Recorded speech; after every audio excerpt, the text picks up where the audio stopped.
শুভ সন্ধ্যা বন্ধুরা। আজ হলো 21 মার্চ, 6 চৈত্র, শনিবার। আজকের সন্ধ্যার বিশেষ বিশেষ খবরগুলি হলো: তীব্র গরমে স্বস্তি। এপ্রিল মাস থেকেই এক যুগে 3 মাসের ফ্রি রেশন পাবেন কোটি কোটি মানুষ। স্ত্রী রান্না বান্না না করায় ডিভোর্সের মামলা। পরিচারিকাকে বিয়ে করেননি, স্বামীকে দমক সুপ্রিম কোর্টের। আজ বরাক উপত্যকার বিভিন্ন স্থানে শান্তিপূর্ণভাবে উদযাপিত হয়েছে ঈদুল ফিতর। সর্বশ্রেণীর মানুষের সুখ শান্তি চেয়ে আল্লাহর কাছে বিশেষ প্রার্থনা সোনাবাড়ি ঘাটে।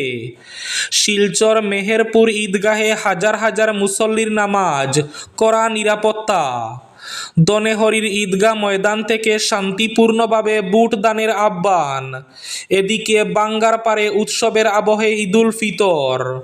করিমগঞ্জ টাউন ঈদগাতেও শান্তিপূর্ণভাবে সম্পন্ন হয়েছে ঈদুল ফিতরের নামাজ।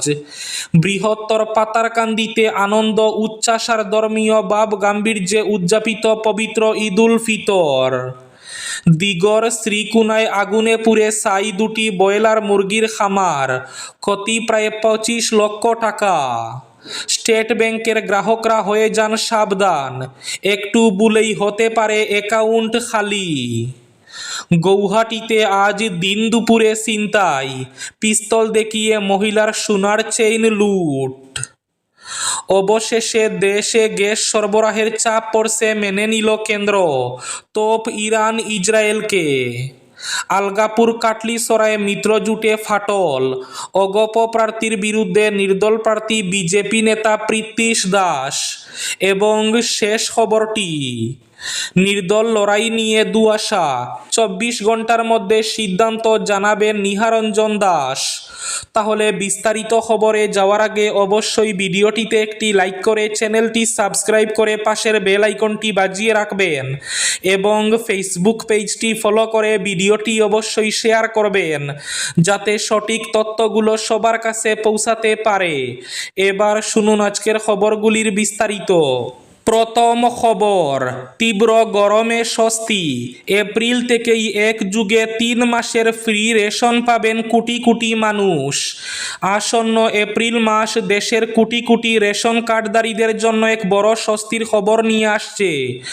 কেন্দ্রীয় সরকার ঘোষণা করেছে যে প্রধানমন্ত্রী গরিব কল্যাণ অন্ন যোজনার আওতায় থাকা সুবিধাভোগীরা 2026 সালের এপ্রিল, মে এবং জুন এই 3 মাসের বরাদ্দ বিনামূল্যে রেশন একই সঙ্গে পেয়ে যাবেন। খাদ্য এবং গণবণ্টন দফতর ইতিমধ্যেই রাজ্যগুলোকে নির্দেশ দিয়েছে যাতে কেন্দ্রীয় ভাণ্ডার থেকে দ্রুত খাদ্যশস্য তুলে উপভোক্তাদের কাছে পৌঁছে দেওয়া হয়। সরকারের এই গুরুত্বপূর্ণ সিদ্ধান্তের পেছনে মূলত 2টি বড় কারণ রয়েছে। প্রথমত, আবহাওয়া দফতর থেকে চলতি বছরে তীব্র তাপপ্রবাহের পূর্বাভাস দেওয়া হয়েছে। এই প্রচণ্ড গরমে যাতে দরিদ্র মানুষকে বারবার রেশনের দোকানে লাইনে দাঁড়িয়ে কষ্ট করতে না হয়, সেই মানবিক দিকটি বিবেচনা করেছে প্রশাসন। দ্বিতীয় কারণটি হলো গুদামের জায়গা কম। স্ত্রী রান্না বান্না না করায় ডিভোর্সের মামলা। পরিচারিকাকে বিয়ে করেননি, স্বামীকে দমক সুপ্রিম কোর্টের। অফিস থেকে বাড়ি ফিরে সোফায় গা এলিয়ে বসলেন, 1 কাপ চা নিয়ে হাসি মুখে এগিয়ে এলেন স্ত্রী। প্লেটে 2টো ধোয়া উঠা গরম বেগুনি। মনে হবে এই তো জীবন। কিন্তু যদি উল্টোটা হয়, স্ত্রী যদি বেঁকে বসেন, রান্না বান্না তিনি করতে পারবেন না, তাহলে? শুক্রবার একটি বিবাহ মামলায়, বিবাহ বিচ্ছেদের মামলায় সুপ্রিম কোর্ট জানিয়ে দিল, তাহলেও সেটাকে নিষ্ঠুরতা বলা যাবে না, কারণ যুগ বদলে গিয়েছে। স্বামীকে দমক দিয়েছেন বিচারপতি সন্দীপ মেহতা এবং বিচারপতি বিক্রম নাথের ডিভিশন বেঞ্চ। বিচারপতি সন্দীপ মেহতা বলেন, আপনি কোনো পরিচারিকাকে বিয়ে করেননি, করেছেন জীবন সঙ্গীকে। শুধু তাই নয়, যুগ যে বদলে গিয়েছে সেই কথাও মনে করিয়ে দেন তারা। দেশে গ্যাস সরবরাহে চাপ পড়ছে, মেনে নিল কেন্দ্র। তোপ ইরান ইসরায়েলকে। দেশ জুড়ে রান্নার গ্যাস বা এলপিজি নিয়ে আতঙ্কের আবহের মধ্যে কেন্দ্রীয় সরকার দাবি করেছে ধীরে ধীরে প্যানিক বুকিং কমতে শুরু করেছে এবং এখন অধিকাংশ গ্রাহক অনলাইনে বুকিং করছেন। কিন্তু আন্তর্জাতিক পরিস্থিতির প্রভাবে এলপিজি সরবরাহে চাপ পড়েছে বলে স্বীকার করেছে মোদী সরকার। বিদেশ মন্ত্রকের মুখপাত্র রণধীর জয়সওয়াল বলেন, দেশের জ্বালানি নিরাপত্তাই সরকারের প্রধান লক্ষ্য এবং প্রয়োজন হলে রাশিয়া থেকেও এলপিজি কেনা হবে। পাশাপাশি ইরান এবং ইসরায়েলকে একযোগে নিশানা করে জয়সওয়াল বলেন, জ্বালানি পরিকাঠামোর উপর হামলা অগ্রহণযোগ্য। দিগর শ্রীকুনায় আগুনে পুড়ে ছাই দুটি ব্রয়লার মুরগির খামার, ক্ষতি প্রায় 5 লক্ষ। শনিবার ভোরে দিগর শ্রীকুনা এলাকায় ভয়াবহ অগ্নিকাণ্ডে পুড়ে ছাই হয়ে গেল দুটি ব্রয়লার মুরগির খামার। ঘটনায় ব্যাপক আর্থিক ক্ষতির সম্মুখীন হয়েছেন স্থানীয় ব্যবসায়ী সুভাষ দাস। জানা গেছে, ভোরের প্রথম প্রহরে হঠাৎ আগুনের সূত্রপাত হলে মুহূর্তের মধ্যে খামার দুটি আগুনে গ্রাস হয়ে যায়। খামারের ভেতরে থাকা মুরগি, খাদ্য, ঔষধ সহ সমস্ত জরুরি সামগ্রী পুড়ে সম্পূর্ণ নষ্ট হয়ে যায়। প্রাথমিকভাবে ক্ষতির পরিমাণ প্রায় 25 লক্ষ টাকা বলে অনুমান করা হচ্ছে। খবর পেয়ে দমকল বাহিনী দ্রুত ঘটনাস্থলে পৌঁছে আগুন নিয়ন্ত্রণে আনে, তবে ততক্ষণে খামারগুলোর প্রায় সব কিছু ভস্মীভূত হয়ে যায়। এদিকে দনেহরির ঈদগাহ ময়দান থেকে শান্তিপূর্ণভাবে ভোট দানের আহ্বান। শান্তিপূর্ণভাবে সবাইকে ভোট দানের আহ্বান দনেহরির ঈদগাহ ময়দান থেকে। আজ শনিবার সুনাইয়ের সর্ববৃহৎ ঈদ উল ফিতরের নামাজ অনুষ্ঠিত হয় দনেহরি ঈদগাহ ময়দানে। প্রায় 5,000 ধর্মপ্রাণ পুরুষ নামাজে সামিল হন। নামাজ পাঠ করেন মুফতি মোহাম্মদ উল্লাহ বরবুইয়া। নামাজ শুরু হওয়ার আগে বয়ানে এই আহ্বান জানান মুফতি মোহাম্মদ উল্লাহ। এদিকে বাঙ্গারপাড়ে উৎসবের আবহে ঈদ উল ফিতর। বরখলা বিধানসভার বাঙ্গারপাড়ে উৎসব মুখর পরিবেশে পালিত হল পবিত্র ঈদ উল ফিতর। ঈদের নামাজকে কেন্দ্র করে বিভিন্ন ঈদগাহে দেখা যায় উপচে পড়া ভিড়। সৃষ্টি হয় লোকে লোকারণ্য পরিবেশ। অনুকূল আবহাওয়া ঈদের আনন্দকে আরও বাড়িয়ে তোলে। এদিকে করিমগঞ্জ টাউন ঈদগাতেও ঈদের নামাজ সুন্দরভাবে সম্পন্ন হয়েছে। সর্বশ্রেণীর মানুষের সুখ শান্তি চেয়ে আল্লাহর কাছে বিশেষ প্রার্থনা সোনাবাড়ি ঘাটে। আজ শনিবার দেশ জুড়ে উদযাপিত হয়েছে ইসলাম ধর্মাবলম্বীদের অন্যতম বৃহৎ ধর্মীয় উৎসব পবিত্র ঈদ উল ফিতর। এর অঙ্গ হিসাবে বরাকেও পালিত হচ্ছে খুশির ঈদ। বরাকের বিভিন্ন ঈদগাহে হাজার হাজার মুসল্লি ঈদের 2 রাকাত নামাজ আদায় করেন। নামাজ শেষে বিশেষ দোয়া করেন। একইভাবে সোনাবাড়ি ঘাট আলহাজ নুরুল হক চৌধুরী ঈদগাহে হাজার দেড়েক মুসল্লি নামাজ পড়েন। নামাজ পাঠ করান মৌলানা শাহিদ আহমেদ লস্কর। নামাজ শেষে তিনি ভারতের জাত পাত ধর্ম নির্বিশেষে সর্বশ্রেণীর মানুষের সুখ শান্তির জন্য আল্লাহর কাছে বিশেষ প্রার্থনা করেন। এদিকে শিলচর মেহেরপুর ঈদগাহে হাজার হাজার মুসল্লির নামাজ, কড়া নিরাপত্তা। সমগ্র রাজ্যের সঙ্গে সঙ্গতি রেখে বরাক উপত্যকা এবং কাছাড় জেলার শিলচর শহরের বিভিন্ন ঈদগাহে শান্তিপূর্ণভাবে উদযাপিত হল পবিত্র ঈদ উল ফিতর। ঐতিহাসিক শিলচরের মেহেরপুর ঈদগাহে বিপুল সমাগম লক্ষ্য করা যায়। আজ শনিবার সকাল থেকেই শহরের বিভিন্ন ঈদগাহে মুসলিম ধর্মাবলম্বীরা জড়ো হয়ে ঈদের 2 রাকাত নামাজ আদায় করেন।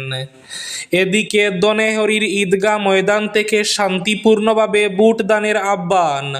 শান্তিপূর্ণভাবে সবাইকে ভোট দানের আহ্বান দনেহরির ঈদগাহ ময়দান থেকে। আজ শনিবার দনাইয়ের সর্ববৃহৎ স্টেট ব্যাংকের গ্রাহকরা হয়ে যান সাবধান, একটু ভুলেই হতে পারে অ্যাকাউন্ট খালি। স্টেট ব্যাংক অফ ইন্ডিয়ার গ্রাহকরা সাবধান, বর্তমানে জালিয়াতরা ভুয়ো কেওয়াইসি আপডেট বা অ্যাকাউন্ট ব্লক হওয়ার ভয় দেখিয়ে SMS, হোয়াটসঅ্যাপে একটি ক্ষতিকারক এপিকে লিঙ্ক পাঠাচ্ছে। এই লিঙ্কে ক্লিক করে অ্যাপ ইনস্টল করলেই ফোন হ্যাক হয়ে যাচ্ছে এবং ব্যাংক অ্যাকাউন্ট থেকে টাকা গায়েব হয়ে যাচ্ছে। গৌহাটিতে দিন দুপুরে ছিনতাই, পিস্তল দেখিয়ে মহিলার সোনার চেইন লুট। মহানগরে দিন দুপুরে ঘটে গেল এক দুঃসাহসিক ছিনতাইয়ের ঘটনা, যা ঘিরে এলাকা জুড়ে চাঞ্চল্যের সৃষ্টি হয়েছে। এক মহিলাকে পিস্তল দেখিয়ে তার গলায় থাকা সোনার চেইন ছিনিয়ে নিয়ে চম্পট দেয় দুষ্কৃতী। জানা গেছে, উজান বাজারের বারোয়ারি মন্দির সংলগ্ন এলাকায় ঘটনাটি ঘটে। প্রায় 50 ঊর্ধ্ব ভুক্তভোগী মহিলার গলা থেকে জোর করে চেইন খুলে নিয়ে দ্রুত এলাকা ত্যাগ করে অভিযুক্ত। ভুক্তভোগীর নাম বানু নাথ। তিনি স্বাস্থ্য পরীক্ষার উদ্দেশ্যে চাংসারি থেকে মেয়ের বাড়িতে এসেছিলেন বলে জানা গেছে। মহিলার অভিযুক্ত ব্যক্তি লাল টি শার্ট পরিহিত ছিল এবং তার হাতে একটি পিস্তল ছিল, যা দেখিয়ে তাকে ভয় দেখিয়ে এই ছিনতাই চালানো হয়। নির্দল লড়াই নিয়ে দুআশা, 24 ঘন্টার মধ্যে সিদ্ধান্ত জানাবেন নিহারঞ্জন দাস। আসন্ন বিধানসভা নির্বাচনকে ঘিরে দলাইয়ের রাজনীতিতে জোর জল্পনা তৈরি হয়েছে। টিকিট বঞ্চিত হয়ে নির্দল প্রার্থী হিসাবে লড়াইয়ের ঘোষণা দেওয়া বিধায়ক নিহারঞ্জন দাস শেষ পর্যন্ত নির্বাচনী ময়দানে থাকবেন নাকি সরে দাঁড়াবেন তা নিয়ে সরগরম রাজনৈতিক মহল। ভারতীয় জনতা পার্টি দলাই আসনে প্রার্থী করেছে অমিয়কান্তি দাসকে। টিকিট না পেয়ে ক্ষুব্ধ নিহারঞ্জন দাস সম্প্রতি জানিয়েছিলেন তিনি নির্দল প্রার্থী হিসাবে প্রতিদ্বন্দ্বিতা করবেন এবং 23 মার্চ মনোনয়ন জমা দেবেন। এই পরিস্থিতিতে আজ শনিবার তার পানিবড়া এলাকার বাসভবনে পৌঁছান রাজ্যের মন্ত্রী জয়ন্ত মল্ল বড়ুয়া, বরাক উপত্যকা উন্নয়ন বিভাগের মন্ত্রী কৌশিক রায় এবং বিজেপির অসম প্রদেশ সহপ্রভারী সুনীল শর্মা। এদিনের বৈঠক শেষে নিহারঞ্জন দাস জানান, দলের পক্ষ থেকে তাকে নির্দল প্রার্থী হিসাবে প্রতিদ্বন্দ্বিতা না করার অনুরোধ জানানো হয়েছে। তবে তিনি তড়িঘড়ি কোনো সিদ্ধান্ত না নিয়ে দলীয় কর্মী এবং সমর্থকদের সঙ্গে আলোচনা করে আগামী 24 ঘন্টার মধ্যে চূড়ান্ত অবস্থান জানাবেন। এবার শেষ খবরটি, আলগাপুর কাটলিছড়ায় মিত্রজোটে ফাটল। অগপ প্রার্থীর বিরুদ্ধে নির্দল প্রার্থী বিজেপি নেতা প্রীতিশ দাস। এনডিএ মিত্রজোটের প্রার্থী ঘোষণার পরপরই 122 নম্বর আলগাপুর কাটলিছড়া কেন্দ্রকে ঘিরে মিত্রজোটের অন্দরে ফাটল আরও স্পষ্ট হয়ে উঠছে। বিজেপি এই কেন্দ্রটি মিত্রদল অগপের জন্য ছেড়ে দেওয়ার পর অগপ সদস্য দলে যোগ দেওয়া 2021 সালে হাইলাকান্দি আসনে AIUDF দল থেকে নির্বাচিত বিধায়ক জাকির হোসেন লস্করকে প্রার্থী ঘোষণা করতেই শুরু হয় তীব্র অসন্তোষ ও রাজনৈতিক অস্থিরতা। এই আবহেই বিজেপির স্থানীয় নেতা তথা জেলার জ্যেষ্ঠ আইনজীবী প্রীতিশকান্তি দাস মিত্রজোটের সিদ্ধান্তের বিরুদ্ধে সরব হয়ে নির্দল প্রার্থী হিসাবে নির্বাচনী লড়াইয়ে নামার ঘোষণা দেন। শুধু ঘোষণাতেই থেমে থাকেননি, শুক্রবার তিনি রিটার্নিং অফিসারের কার্যালয় থেকে মনোনয়নপত্র সংগ্রহ করে নিয়েছেন। এই ছিল আজকের সন্ধ্যার বিশেষ খবরগুলি। ভিডিওটি অবশ্যই লাইক করে শেয়ার করে দেবেন।